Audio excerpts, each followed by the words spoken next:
turma! Sejam bem-vindos e bem-vindas à unidade 1 da disciplina Comunicação do Conhecimento Científico, que irá tratar sobre os conceitos e as origens da comunicação científica. Meu nome é Roberta Basile e eu serei a tutora de vocês nessa unidade, que está dividida em duas aulas. Portanto, teremos 2 vídeos para tratarmos sobre os conteúdos. Nessa primeira aula, nós iremos tratar sobre a informação científica, a relação de indissociabilidade entre a ciência e a comunicação, o locus onde nasce essa comunicação científica, a comunicação científica e sua importância para a socialização do conhecimento, e também iremos fazer apontamentos históricos para entendermos um pouco mais sobre as origens da comunicação científica, do uso da escrita, da oralidade, até a era digital. O tema central da nossa aula refere-se à comunicação científica, suas características e também as origens. Pensando nisso, vamos começar situando um pouco a informação em todo esse processo, porque não há comunicação sem uma informação. Quando nós categorizamos uma comunicação como sendo científica, de imediato nós percebemos que nós não estamos falando sobre qualquer comunicação, não é mesmo? Ela não é publicitária, ela não é governamental. Então, a gente tem aqui um tipo específico de comunicação, que é especializada e regimentada na própria sistematização do conhecimento, na própria produção do conhecimento. É a informação científica. O Meadows, o autor do livro A Comunicação Científica, que é uma obra que também compõe a bibliografia base dessa disciplina, ele vai contextualizar essa informação como sendo aquela que abastece e resulta do processo de produção do conhecimento, sendo a comunidade científica tanto produtora dessa informação quanto receptora dela. Então, nós vemos que essa informação e essa comunicação, elas são bem específicas. Elas têm um locus, um local muito especializado, composto pelas instituições de pesquisa, como as universidades, assim como os laboratórios e outros institutos que trabalham com ciência. Conforme dizemos então anteriormente, a comunicação e a informação científica, elas tornam-se essenciais para a própria comunidade acadêmica e são o coração da ciência. É assim que acredita Meadows. Então, não há ciência sem essa comunicação e sem essa informação. A comunicação, de um modo geral, vai permitir à ciência receber dados, difundir esses dados e aprimorar as pesquisas, e até mesmo validar esses estudos desenvolvidos por um pesquisador. Então, vemos que o aumento do próprio conhecimento, da própria ciência, ele é atrelado a essa comunicação estabelecida. Ao passo que uma pesquisa acontece, um pesquisador vai publicá-la, ou seja, vai torná-la pública ali na sua comunidade científica, onde ela vai ser avaliada, ela vai ser complementada ou refutada, e a partir dessa construção e reconstrução que são constantes, o próprio conhecimento evolui. Ao falarmos de produção do conhecimento, ou seja, de pesquisar e descobrir sobre algo, entendemos então que isso acontece dentro de um local muito específico. Temos então um local especializado, onde essa comunicação científica nasce e é reproduzida. Qual ou quais seriam então esses locais nos quais essa comunicação científica ocorre? Temos a academia, como as universidades, os institutos de pesquisa, os laboratórios. Então, são nesses ambientes em que a comunicação científica é moldada. E por que a gente fala moldada? Porque são esses locais, né? Esses locais são compostos por uma cultura própria, né? Um jeito de lidar com a informação. E essa informação nesse locus vai conduzir todo o processo de troca de saberes, né? Então, tem um fluxo muito característico de informação dentro da comunidade científica. Nesse esquema na tela, nós podemos visualizar os percursos da comunicação científica, desde lá da produção do conhecimento, no ambiente acadêmico, nas instituições de pesquisa, até a chegada à sociedade. De um lado, nós vemos ali em verde a comunicação científica, que é o tema central dessa aula, própria da comunidade científica. Então, de quem trabalha e faz ciência. Nesse ambiente, temos a partir dela o uso de uma linguagem especializada e a necessidade de validar as descobertas ou apresentá-las aos outros cientistas. E como fazemos isso? Por exemplo, escrevendo artigos e publicando em periódicos, em portais científicos, apresentando esses artigos em congressos. Fazemos isso sempre, tanto enquanto alunos de graduação quanto de pós-graduação, não é mesmo? Então, em resumo, podemos concluir. Primeiro, a comunicação científica ela é própria de um ambiente, de um público especializado, que possui agentes, que são esses membros da comunidade científica, os pesquisadores, os alunos, os bolsistas, os colaboradores em pesquisa, que tornam todo esse processo possível. Segundo aspecto da comunicação científica, ela vai abastecer e fomentar todo um sistema de contínua publicação de ciência para validar a própria produção do conhecimento. Então, lá na academia mesmo, a professora Bufren, na nossa apostila, aborda o jargão publicar ou perecer, que diz muito sobre a própria cultura científica de estar sempre produzindo constantemente para renovar o próprio conhecimento dentro daquelas áreas específicas, na medicina, na física, né, nas nossas áreas comunicação e outras. Além disso, essa quantificação de produção científica é responsável pela permanência até mesmo de professores em programas de pós-graduação e dita muito o próprio investimento em pesquisas. Então, quando você tem editais abertos ali para financiamento de pesquisas, muitas vezes um dos quesitos analisados é a própria produção acadêmica daquele coordenador, pesquisador daquele estudo. Um terceiro aspecto da comunicação científica é que ela possui fluxos de comunicação muito característicos a ela. Nós chamamos de fluxos de comunicação horizontalizados.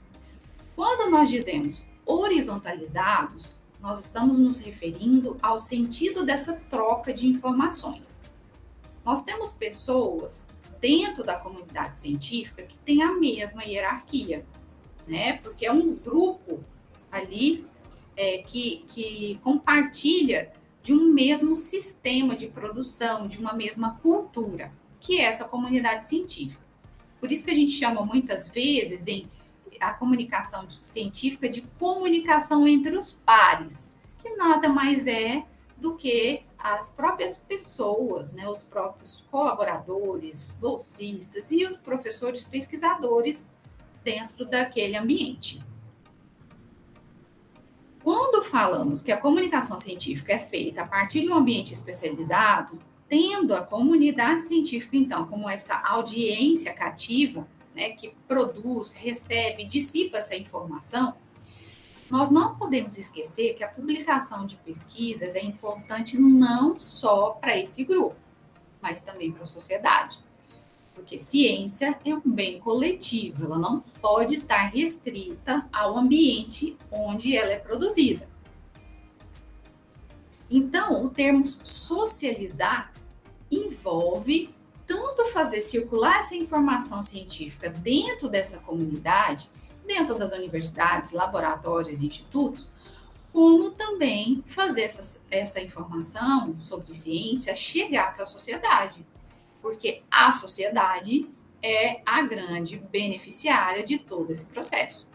Nós não pesquisamos vacinas para a Covid porque nós achamos interessante.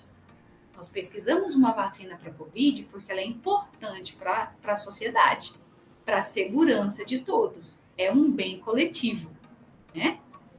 É uma questão de saúde pública, né? E esse exemplo da vacina, né, ele é importante para compreendermos até como os fluxos de comunicação e produção na comunidade ocorreram e como isso foi para a sociedade também.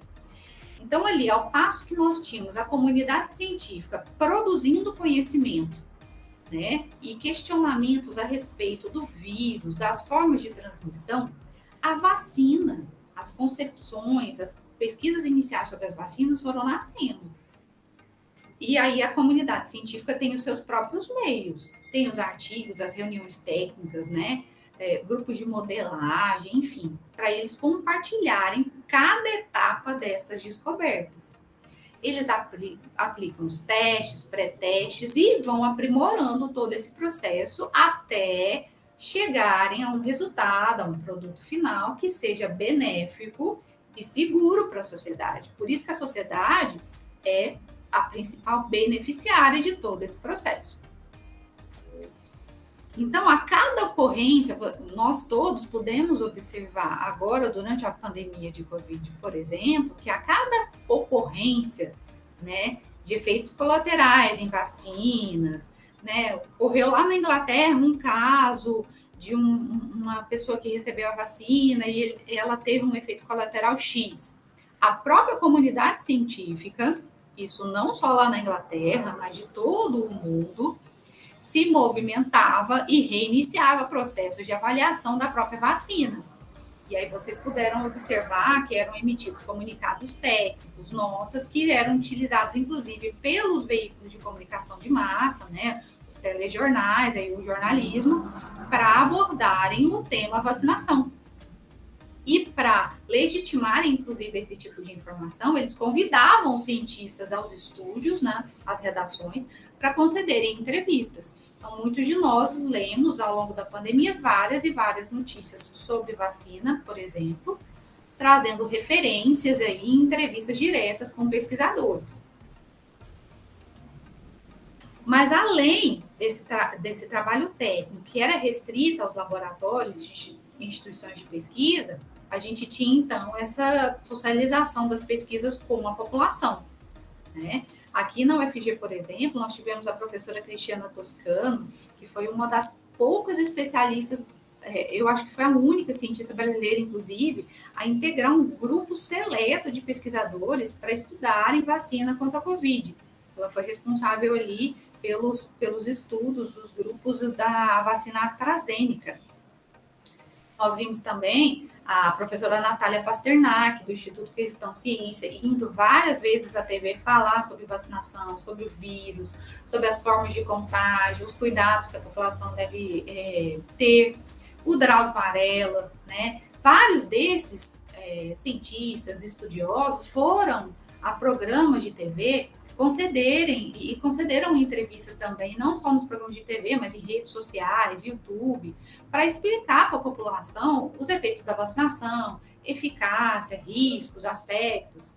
Então, toda essa movimentação da comunidade científica também para o público, não só restrito a ela, dentro dela, foi importante para a gente compartilhar esses dados sobre a vacinação, tirar dúvida.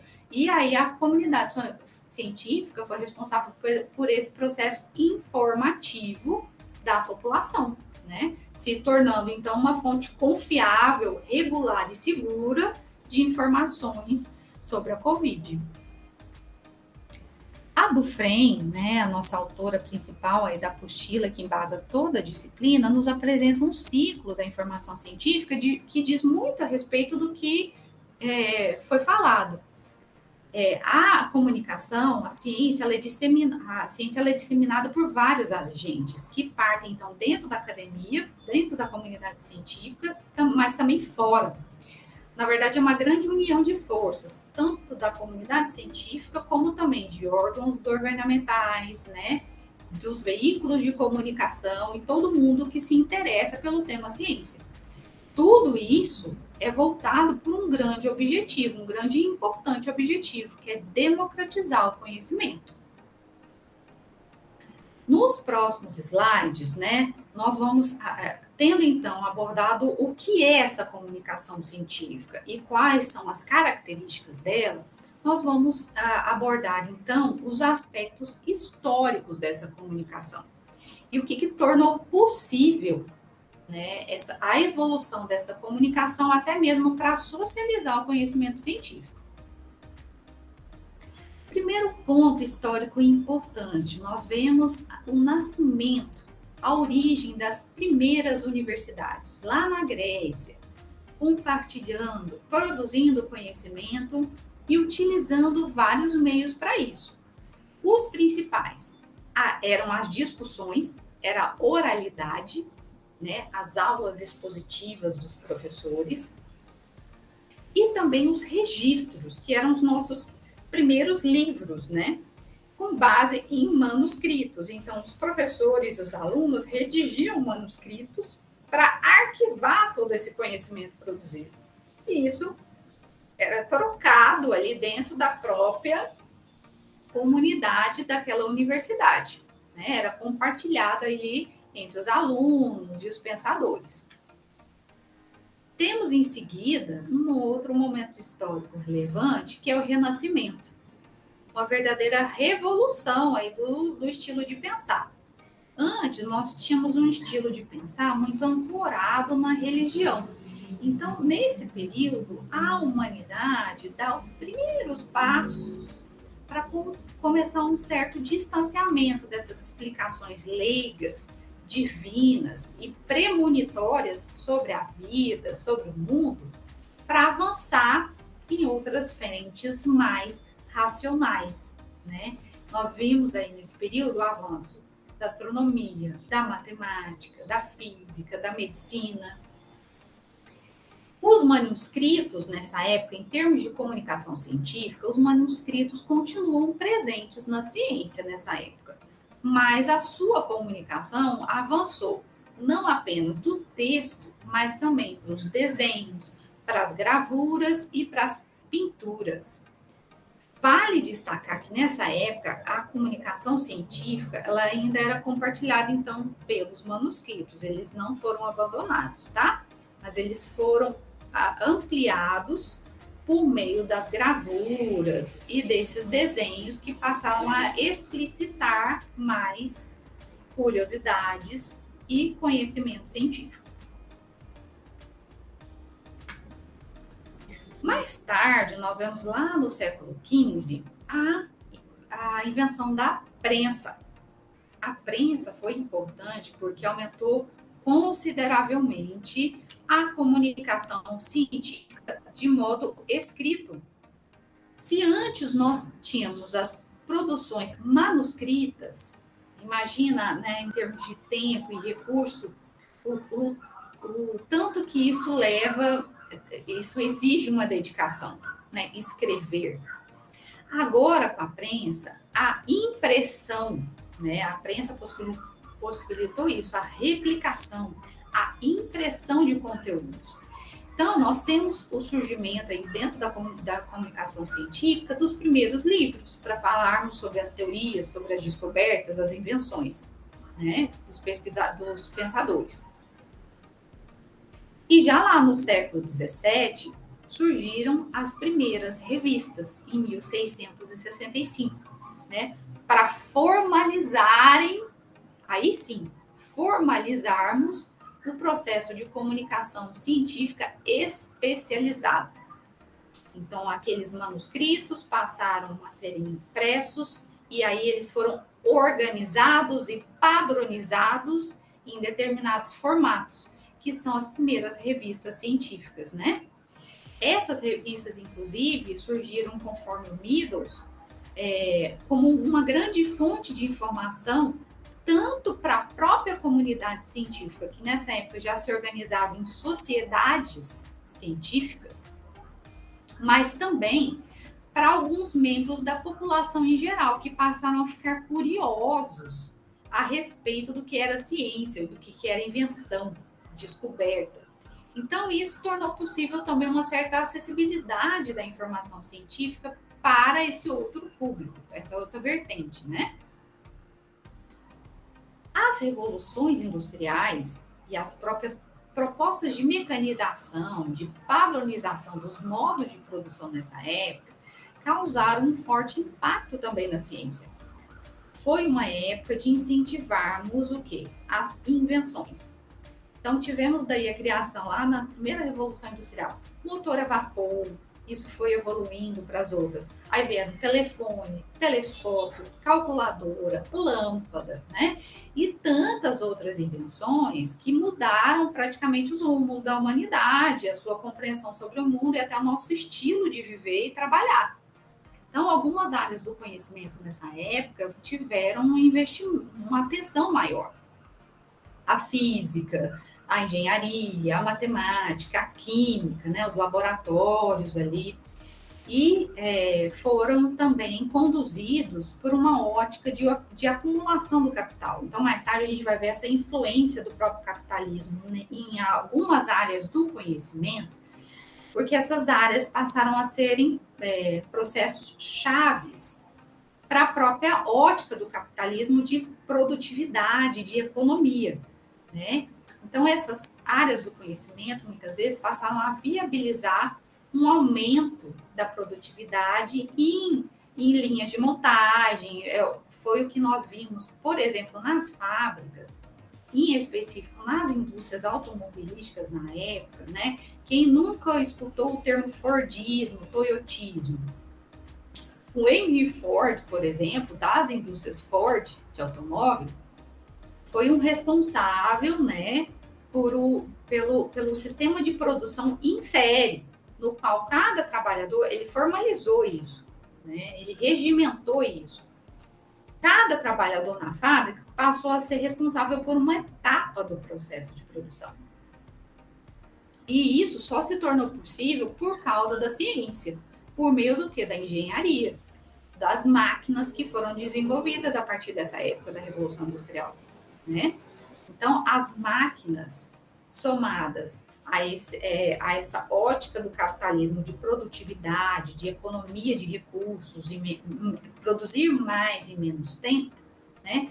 Tornaram possíveis o quê? A produção em série de carros, né? No caso do Fordismo e da indústria automobilística, com o auxílio todo de maquinário, de tecnologia para isso. Para a comunicação científica, nesse período, houve um considerável acréscimo, então, de publicações que vão falar justamente sobre essas invenções de máquinas, essas inovações e os impactos causados por elas nesse crescente progresso da época, né? A ciência e a tecnologia, então, a partir da Revolução Industrial, começaram a trabalhar juntas. Então, muitas descobertas foram utilizadas também em outro cenário histórico muito importante da humanidade, que foram a Primeira e a Segunda Guerra Mundiais. Muitas descobertas foram utilizadas no campo de batalha para a obtenção de vantagens armamentistas e estratégicas sobre o inimigo. Então, vimos nessa época das guerras também uma união entre ciência e governos. Né, foram desenvolvidos tanques de guerra, metralhadora, gases tóxicos, reatores, bomba atômica, sonar, radar, criptografia de mensagens. Né, tudo isso para se ter uma vantagem diante de linhas inimigas. Mas, ao mesmo tempo que nós tínhamos a invenção, o trabalho em prol dos armamentos, nós vimos também um trabalho da ciência no auxílio à população e também às pessoas que estavam ali na linha de frente das guerras. Na Primeira Guerra Mundial, por exemplo, nós vimos a partir do slide uma foto aí da Marie Curie, que foi a primeira mulher, uma cientista polonesa, que foi a primeira mulher a ganhar um prêmio Nobel. Na verdade, ela ganhou dois, uma na área de física e uma na área de química. Ela foi responsável pela invenção daquelas unidades de raio-x. Ela é a mãe da radiologia.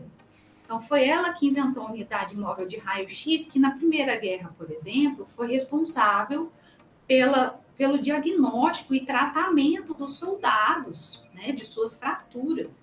Porque antes, todo o diagnóstico era feito pelos médicos, ali pelos profissionais de saúde, a partir do tato. Então, chegavam os feridos da guerra, você tinha que tateá-los para verificar a extensão ali daquele dano. Mas você não tinha uma visão como a proporcionada pelo raio-x, né? Uma visão interna e para verificar, inclusive, a melhor forma de mobilização daquela região e de tratamento daquele paciente. Então, invenções como o raio-x foram extremamente positivas nesse período de guerra, né? E acabaram ajudando aí no próprio diagnóstico e tratamento dos soldados feridos. Mas em tempos atuais aí, a própria apostila da disciplina traz como um ponto histórico importante também a própria revolução digital, que é quando a gente passa, então, a utilizar para a comunicação, para a troca de informações, os mecanismos mediados pelo computador. O professor Hélio Kuramoto vai nos apresentar nesse esquema exposto aí no slide uma visão geral da comunicação científica antes e depois, por exemplo, das propostas do movimento de ciência aberta, que foi um dos principais impulsionados pela cultura digital, né, e o uso dessas tecnologias de informação. E que, no caso, propõe mudanças dessa forma de gerar e publicizar, compartilhar conhecimento em sintonia à questão do livre acesso à informação.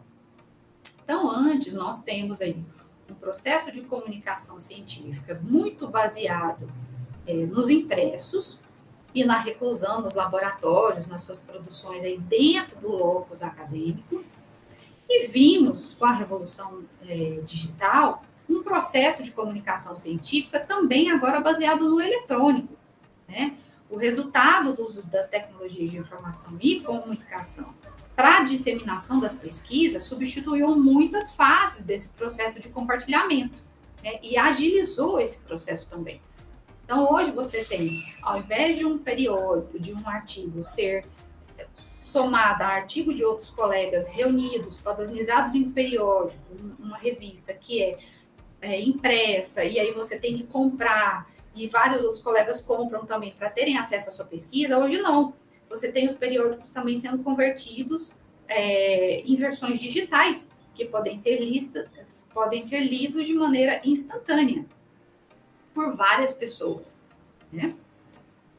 Nós temos, então, uma verdadeira mudança na prática de pesquisa, né? No comportamento, no estilo de trabalho da comunidade científica, né, com esse processo.